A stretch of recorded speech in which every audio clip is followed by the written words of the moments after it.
One concept you've talked about in your work that really struck a chord with me, because I've seen this from people that I've consulted on the topic of content and thought leadership, is this idea of content insecurity, which, my understanding from what I read from some of your own content was that we're basically talking about imposter syndrome.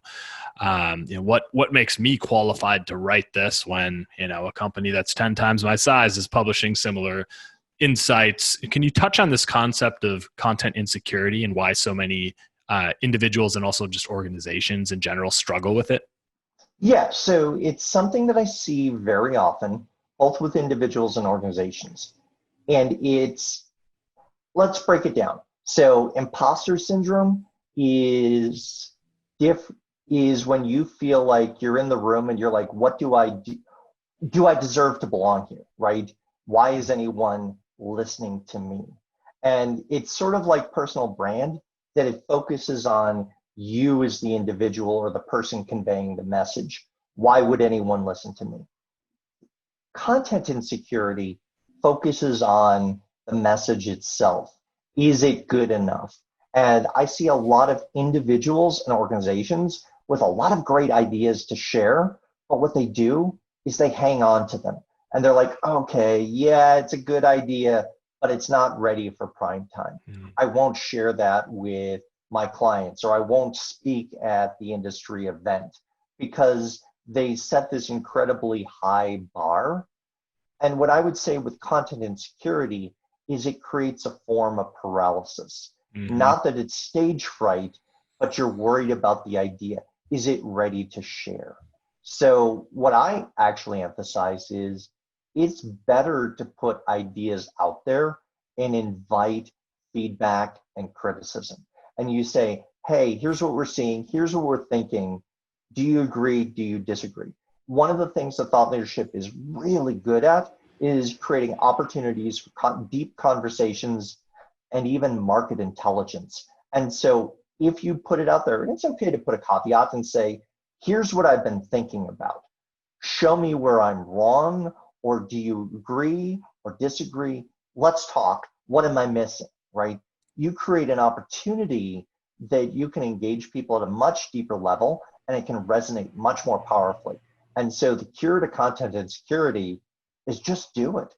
Get out there and accept that, yeah, you don't have an idea at 100%, but 70% or 60% is often just fine.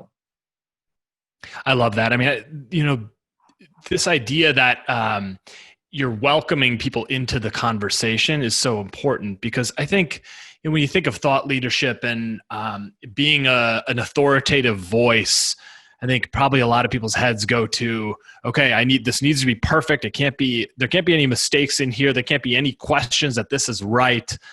This is just the final word. And I think that's probably what causes the paralysis, is because people know they're going to be judged from the moment they put out an insight. So they better, they're thinking to themselves, I better be really confident that this is exactly right. And I can stand behind this. But if you just do the simple thing that you suggested, Bill, tell me where I'm wrong, or what are your thoughts on this, because this is what I'm seeing. Now you're positioning yourself, like you're still sharing these really important, smart insights, but you're inviting people into the conversation. You're creating a dialogue. Now you're an approachable person, as opposed to somebody who is just positioning themselves as a know-it-all.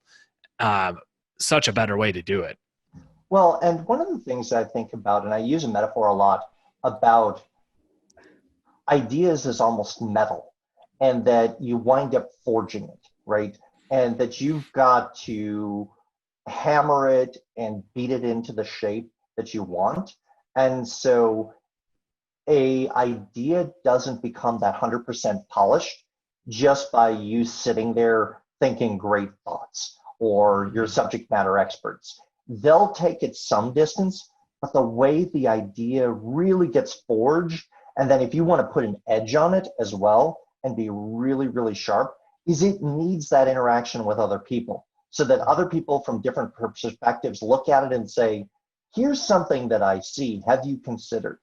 If you don't get those perspectives, you're going to always feel the idea isn't perfect, because you're only looking at it through a limited lens. You want to invite other people to help you really beat it into shape.